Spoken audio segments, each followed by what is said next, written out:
ನಮಸ್ಕಾರ, ನೀವು ನೋಡ್ತಾ ಇದ್ದೀರಾ ತೇಜಸ್ ನ್ಯೂಸ್ ಕನ್ನಡ.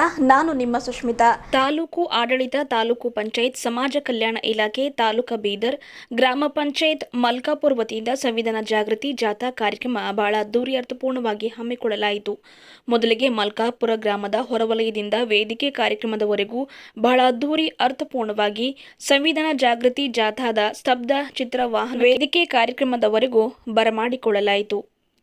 ಮೆರವಣಿಗೆಯುದ್ದಕ್ಕೂ ಸಂವಿಧಾನ ಭೀಮಗೀತೆಯ ಹಾಡುಗಳಿಗೆ ಒಂದು ಶಾಲಾ ಕಾಲೇಜಿನ ವಿದ್ಯಾರ್ಥಿಗಳು, ಗ್ರಾಮದ ಮುಖಂಡರು ಕುಣಿದು ಕುಪ್ಪಳಿಸಿದರು. ಬಳಿಕ ವೇದಿಕೆ ಕಾರ್ಯಕ್ರಮವನ್ನು ಸಂವಿಧಾನ ಶಿಲ್ಪಿ ಡಾಕ್ಟರ್ ಬಾಬಾ ಸಾಹೇಬ್ ಅಂಬೇಡ್ಕರ್ ಅವರು, ವಿಶ್ವಗುರು ಬಸವಣ್ಣ ಹಾಗೂ ಗೌತಮ ಬುದ್ಧ ಅವರ ಭಾವಚಿತ್ರಕ್ಕೆ ಪೂಜೆ ಸಲ್ಲಿಸುವ ಮೂಲಕ ಸಂವಿಧಾನ ಜಾಥಾ ವೇದಿಕೆ ಕಾರ್ಯಕ್ರಮಕ್ಕೆ ಚಾಲನೆ ನೀಡಲಾಯಿತು. ಅದರಂತೆ ಇದೇ ವೇಳೆ ಎಲ್ಲರೂ ಸಾಮೂಹಿಕವಾಗಿ ಸಂವಿಧಾನ ಪೀಠಿಕೆ ವಾಚನ ಮಾಡಿದರು. ಕಾರ್ಯಕ್ರಮ ಉದ್ದೇಶಿಸಿ ಗ್ರಾಮ ಪಂಚಾಯತ್ನ ಅಧ್ಯಕ್ಷರಾಗಿರುವ ಉಮೇಶ್ ಅವರು, ಬಿಜೆಪಿಯ ಮುಖಂಡರಾದ ಬಾಬು ಮಲ್ಕಾಪುರ್ ಅವರು ಹಾಗೂ ಯುವ ಮುಖಂಡರಾಗಿರುವ ಸಚಿನ್ ಮಲ್ಕಾಪುರ್ ಅವರು ಮಾತನಾಡಿದರು. ಇದೇ ವೇಳೆ ಕಾರ್ಯಕ್ರಮದಲ್ಲಿ ವೇದಿಕೆಯ ಮೇಲೆ ಗ್ರಾಮ ಪಂಚಾಯತ್ನ ಅಧ್ಯಕ್ಷರು, ಗ್ರಾಮ ಪಂಚಾಯತ್ನ ಅಭಿವೃದ್ಧಿ ಅಧಿಕಾರಿ, ಗ್ರಾಮ ಪಂಚಾಯತ್ನ ಉಪಾಧ್ಯಕ್ಷರು, ಗ್ರಾಮ ಪಂಚಾಯತ್ನ ಸರ್ವ ಸದಸ್ಯರು ಸೇರಿದಂತೆ ಶಾಲಾ ಕಾಲೇಜಿನ ವಿದ್ಯಾರ್ಥಿಗಳು, ಗ್ರಾಮದ ಹಿರಿಯರು, ಮುಖಂಡರು ಉಪಸ್ಥಿತರಿದ್ದರು.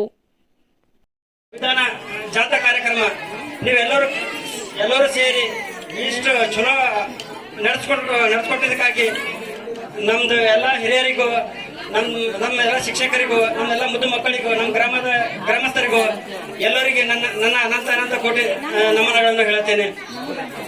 ನಾವು 1947ರಲ್ಲಿ ನಮ್ಮ ದೇಶಕ್ಕೆ ಸ್ವಾತಂತ್ರ್ಯ ಸಿಗುತ್ತು. ನಮ್ಮ ದೇಶಕ್ಕೆ ಸ್ವಾತಂತ್ರ್ಯ ಸಿಕ್ಕಿದಾಗ ನಾವು ಯಾವ ತರ ದೇಶ ನಡೆಸ್ಬೇಕಂತೇಳಿ ನಮ್ಮ ಹಿರಿಯರಾದಂತರು ಎಲ್ಲರೂ ಚಿಂತೆಗೆ ಗಿಡಾದರು. ನಮ್ಮ ದೇಶ ಸ್ವಾತಂತ್ರ್ಯ ಸಿಕ್ತಪ್ಪ, ನಮ್ಮಲ್ಲಿ ಎಷ್ಟೋ ಜಾತಿ ಧರ್ಮಗಳು ಇದ್ದೀವೆಲ್ಲ ಮೊದಲು ಹಿಡ್ದು. ಬಟ್ ಅದು ನಾವು ಯಾವ ತರ ದೇಶ ನಡೆಸಬೇಕು ಅಂತ ಹೇಳಿ ಕಾನೂನು ಇದ್ದಿದ್ದಿಲ್ಲ. ನಮ್ಗೆ ಬಾಬಾ ಸಾಹೇಬ್ರ 1949ರಲ್ಲಿ ನವೆಂಬರ್ 26ರಂದು ನಮ್ಗೆ ಸಂವಿಧಾನ ಕೊಟ್ಟರು. ಇಂಥ ಸಂವಿಧಾನ ಕೊಟ್ಟರು, ಈ ರಾಷ್ಟ್ರದಾಗ ಆಲ್ ಓವರ್ ಇಂಡಿಯಾ ಕಂಟ್ರಿದಾಗ ಎಲ್ಲೂ ಇಂಥ ಸಂವಿಧಾನ ಇರಲಿಲ್ಲ. ಅಂತ ಸಂವಿಧಾನ ನಮ್ಗೆ ಕೊಟ್ಟಿದ್ದಕ್ಕಾಗಿ ಇವತ್ತು ನಾವೆಲ್ಲರೂ ಈ ವೇದಿಕೆ ಮೇಲೆ ಕೊಡ್ಬೇಕಾದ್ರೆ ಆ ಸಂವಿಧಾನ ಕಾರಣ ಅಂತ ಹೇಳಕ್ ಬಯಸ್ತೀನಿ ನಾನು. ಆ ಸಂವಿಧಾನದಿಂದ ನಮ್ಗೆಲ್ಲರಿಗೆ ಇವತ್ತು ಪ್ರತಿಯೊಂದು ಹಕ್ಕುಗಳನ್ನು ಸಿಗ್ಲತ್ತವ. ನಮ್ಮ ಮಕ್ಕಳಿಗೆ ಓದ್ಲಕ್ಕೆ ಎಜುಕೇಶನ್ ಸಿಗ್ಲತ್ತದ, ನಮ್ಗೆ ಹೆಲ್ತ್ ಸಿಗ್ಲತ್ತದ, ನಮ್ಗೆ ರಾಜಕೀಯ ಮಾಡಕ ಅನುಕೂಲ ಸಿಗ್ಲತ್ತವ. ಹಂಗಾಗಿ ನಮ್ಮ ಎಲ್ಲರದ್ದು ಜವಾಬ್ದಾರಿ ಸಂವಿಧಾನ ರಕ್ಷಣೆ ಮಾಡಬೇಕಾಗ್ಯದ. ಅದೇ ಉದ್ದೇಶಕ್ಕಾಗಿ ನಮ್ಮ ಸರ್ಕಾರದವರು, ರಾಜ್ಯ ಸರ್ಕಾರದವರು ಈ ಸಂವಿಧಾನ ಜಾಥಾವನ್ನು ಹಮ್ಮಿಕೊಂಡಿರ್ತಾರೆ. ನೀವೆಲ್ಲರೂ ಈ ಸಂವಿಧಾನ ಜಾಥಾದಲ್ಲಿ ಭಾಗವಹಿಸಿ ಈ ಸಂವಿಧಾನ ಜಾಥಾಕ್ಕೆ ಯಶಸ್ವಿ ಮಾಡಿಕೊಟ್ಟಿದ್ದಕ್ಕಾಗಿ ತುಂಬಾ ಧನ್ಯವಾದಗಳನ್ನು ಹೇಳುತ್ತಾ, ಬಾಬಾ ಸಾಹೇಬ್ ಅಂಬೇಡ್ಕರ್ ಅವರು ಅವ್ರ ಜನ್ಮ ದಿನಾಂಕ 1919 ಜನ್ಮ ಆಗಿತ್ತು. ಅವ್ರದ್ದು ಏಪ್ರಿಲ್ 14ರಂದು 1891ರಲ್ಲಿ. ಇವತ್ತು ಆ ಟೈಮಿಗೆ ಏನು ಸೌಲಭ್ಯಗಳು ಭಾರತದಲ್ಲಿ ಇದ್ದಿಲ್ಲ ಬಂಧುಗಳೇ, ನಮ್ಗೆ ಗೊತ್ತಿದೆ. ಗೊತ್ತಾ, ಹಿಂದೆ ಒಂದು 15-20-30 ವರ್ಷ ಕೆಳಗ ತಾವು ಬೀದರ್ ಹೋಗ್ಬೇಕಾದ್ರೆ ಎಂತ ಪರಿಸ್ಥಿತಿ ಇರ್ತಾವ, ಕಣ್ಣಾರು ನೋಡಿರ್ತಾವ. ಅವತ್ತ ಉಳ್ಳದ ಅನ್ನ ಸಿಕ್ಕಿಲ್ಲ, ಉಳ್ಳದ ಬಟ್ಟೆ ಸಿಗ್ತಿಲ್ಲ. ಅವ್ರಿಗೆ ಸ್ಕೂಲ್ಗೆ ಹೋದ್ರೆ ಅಲ್ಲಿ ಕೂಡ ಜಾಗ ಸಿಗ್ತಿಲ್ಲ. ಒಂದು ಯಾವುದೋ ಒಂದು ಚೀರ ಕಡೆ ಹಾಕೊಂಡು ಹೋದಂತ ವ್ಯಕ್ತಿ ಇವತ್ತು ಬಹಳಷ್ಟು ಅಸ್ಪರ್ಶತೆ ಇತ್ತು. ಆವತ್ತು ಕುಡಿಯಕ್ಕೆ ನೀರು ಹೋದ್ರೆ ನೀರು ಸಿಗ್ತಿಲ್ಲ ಅವರಿಗೆ. ಅಂತ ಪರಿಸ್ಥಿತಿಯಲ್ಲಿ ಇವತ್ತು ಅಷ್ಟು ಕಷ್ಟ ತಗೊಂಡು ಮಕ್ಕಳೇ ಮಾತಾಡಬೇಡ್ರಿ. ಆ ಪರಿಸ್ಥಿತಿಯಲ್ಲಿ ಏನ್ ಕಷ್ಟ ತಗೊಂಡವ್ರು ಓದಿದ್ದಾರೆ. ಇವತ್ತು ನಿಜಕ್ಕೂ ನಮ್ಗೆ ಭಾರತಕ್ಕೆ ಒಂದು ಹೆಮ್ಮೆದ ವಿಷಯ ಅದ. ಇವತ್ತು ಭಾರತ ದೇಶ ಇಡೀ ರಾಷ್ಟ್ರದಲ್ಲೇ ಸುಮಾರು ಅವರು 60 ದೇಶಗಳ ವಿಜಿಟ್ ಕೊಟ್ಟು ಅಲ್ಲಿದ್ದಂತ ಎಲ್ಲ ಪರಿಶೀಲನೆ ಮಾಡಿ ಸಂವಿಧಾನ ಎಲ್ಲ ಬೇರೆ ದೇಶದಲ್ಲಿ ಯಾವ ತರದ ಅಂತೇಳಿ ಅಲ್ಲಿಂದೆಲ್ಲ ಪರಿಶೀಲನೆ ಮಾಡಿಕೊಂಡು ಕಂಡುಕೊಂಡು ಅವ್ರು ಬರೆದಂತ ವ್ಯಕ್ತಿ. ಅವ್ರಿಗೂ 32 ಡಿಗ್ರಿ ಇದ್ದು ಬಾಂಬೆದಲ್ಲಿ MA ಮಾಡಿದ್ರು, ಲಂಡನ್ ನಾವೆಲ್ಲ PhD ಮಾಡಿದ್ರು. ಅನೇಕ ಕಡೆ ಬಹಳ ಕಷ್ಟದ ಕಾಲದಲ್ಲಿ ನಮ್ಗೆ ಗೊತ್ತಿದೆ. ಇಲ್ಲಿ ನಾವು ಬಿದರ್ಗೆ ಹೋಗ್ಬೇಕಾದ್ರೆ ಹಿಂದೆ ಒಂದು 20-30 ವರ್ಷ ಕೆಳಗ ಮಕ್ಕಳು ಸೈಕಲ್ ಸಿಗ್ತಿಲ್ಲ. ಸೈಕಲ್ ತಗೊಂಡು ಹೋಗ್ಬೇಕಂದ್ರೆ ಜನನ ಮಾಡಿದ್ರೆ ಸೈಕಲ್ ಸಿಗ್ಲತ್ತಿತ್ತು. ಅವತ್ತಿನ ಕರೆಂಟ್ ವ್ಯವಸ್ಥೆ ಇದ್ದಿಲ್ಲ, ನೀರಿನ ವ್ಯವಸ್ಥೆ ಇದ್ದಿಲ್ಲ.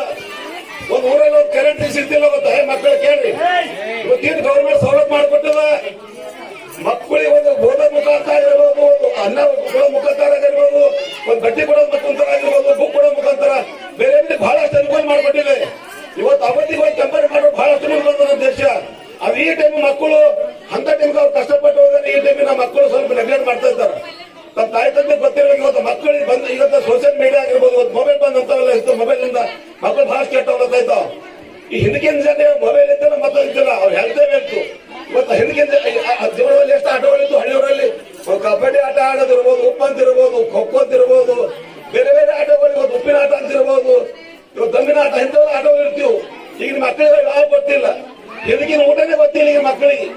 ಹಿಂದಿನ ಊಟ ಯಾವ ತರ ಇತ್ತು, ಆ ಹಿಂದಕ್ಕಿನ ಊಟ ಇವತ್ತು ಹಳ್ಳಿ ಊಟದಲ್ಲಿ ತಾವು ಸಿಗ್ತಾರೆ. 3 ತನ ಹೆಚ್ಚು ವ್ಯಕ್ತಿಗಳು ಸಿಗ್ತಾರೆ.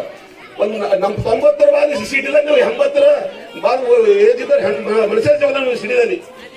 ಹಳ್ಳಿ ಊರಲ್ಲಿ ಇವತ್ತು ಎಲ್ಲನೂ ಫುಡ್ ಇದೆ, ಹೆಲ್ತ್ ಇದೆ, ಮತ್ತೆ ಏನಾದ್ರು ಇವತ್ತು ಸಾಧನೆ ಮಾಡ್ಯಾರ ಹಳ್ಳಿ ಊರಲ್ಲಿ ಮಕ್ಕಳು ಸಾಧನೆ ಮಾಡ್ಯಾರ. ಇವತ್ತು ಸಂವಿಧಾನ ಉಳಿಸೋದು ನಮ್ದು ನಿಮ್ದು ಕರ್ತವ್ಯ ಅದ. ಇವತ್ತು ಅಂತ ವ್ಯಕ್ತಿ ಇವತ್ತು ಮಹಿಳೆಯರ ಪರವಾಗಿರ್ಬೋದು, ಒಂದು ಶೋಷಿತ ವರ್ಗದ ಪರವಾಗಿರ್ಬೋದು, ಎಜುಕೇಶನ್ ಪರವಾಗಿರ್ಬೋದು, ಮೈನಾರಿಟಿ ಪರವಾಗಿರ್ಬೋದು, SC/ST ಪರವಾಗಿರ್ಬೋದು, ಅನೇಕ ಹಿಂದುಳಿದ ಪರವಾಗಿ ಎಲ್ಲಿ ನಂಬಿದ ಜನ ಇದ್ದಾರೋ ಅವ್ರ ಪರವಾಗಿ ಸಂವಿಧಾನ ಕೊಟ್ಟಂತ ವ್ಯಕ್ತಿ ಇದ್ದಾರ.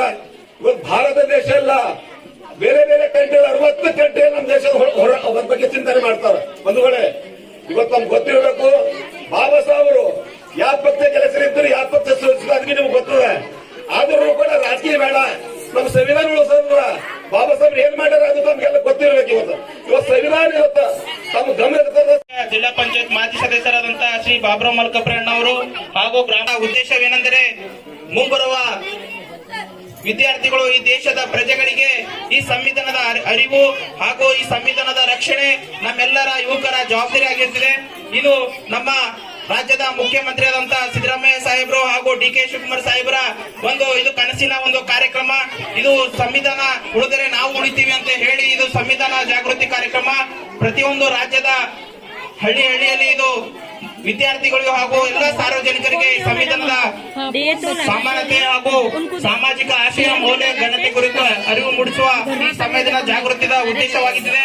ಈ ಸಂವಿಧಾನದ ಅಡಿಯಲ್ಲಿ ನಾವೆಲ್ಲ ನಮ್ಮ ಭಾರತ ದೇಶ ಸ್ವತಂತ್ರದ ದೇಶ, ರಾಜಕೀಯವಾಗಿ ಸಾಮಾಜಿಕವಾಗಿ ಎಲ್ಲ ಬದ್ಧತೆಯ ಎಲ್ಲರಿಗೆ ಒಂದು ಸಮಾನತೆಯ ಹಕ್ಕು ಇರುವ ಇದು ನಮ್ಮ ಸಮಾನತೆ ಹಕ್ಕು ಕೊಡುವ ಉದ್ದೇಶ ಈ ನಮ್ಮ ಸಂವಿಧಾನದ ಒಂದು ಆಶಯ. ಇಲ್ಲಿ ಈ ರಾಜ್ಯದ ಒಬ್ಬ ಕುರಿ ಕಾಯುವ ಮಗ ಇವತ್ತು ಈ ರಾಜ್ಯದ ಮುಖ್ಯಮಂತ್ರಿ ಆಗಿದ್ದಾರೆ ಅಂದ್ರೆ ಅದು ಇದು ಸಂವಿಧಾನವೇ ಕಾರಣ. ಅದರಿಂದ ಈ ದೇಶದ ಒಬ್ಬ ಚಾಯ್ ಮಾರುವವರು ಇವತ್ತು ದೇಶದ ಒಬ್ಬ ಪ್ರಧಾನಮಂತ್ರಿ ಆಗ್ತಾರಂದ್ರೆ ಇವತ್ತಿದು ಸಂವಿಧಾನವೇ ಕಾರಣ. ಇದು ಎಲ್ಲರೂ ವಿದ್ಯಾರ್ಥಿಗಳು ಈ ಸಂವಿಧಾನವನ್ನು ಎಲ್ಲರೂ ಓದ್ಕೊಳ್ಬೇಕು, ಈ ಸಂವಿಧಾನವನ್ನು ರಕ್ಷಣೆ ಮಾಡಬೇಕು. ಈ ಸಂವಿಧಾನ ರಕ್ಷಣೆ ಮಾಡಿದ್ರೆ ನಮ್ಮ ಪ್ರಜಾಪ್ರಭುತ್ವದಲ್ಲಿ ನಮ್ಮ ಪ್ರಜಾಪ್ರಭುತ್ವ ಉಳಿತದೆ. ನಮ್ಮ ದೇಶದ ಮುಂಬರುವ ವಿದ್ಯಾರ್ಥಿಗಳು ಪ್ರಜೆಗಳು ಎಲ್ಲರೂ ಉಳಿತೀವಿ, ಎಲ್ಲರಿಗೂ ಸಮಾನ ಅವಕಾಶ ಸಿಗ್ತವೆ ಅಂತ ಹೇಳಿ ಈ ಸಂವಿಧಾನ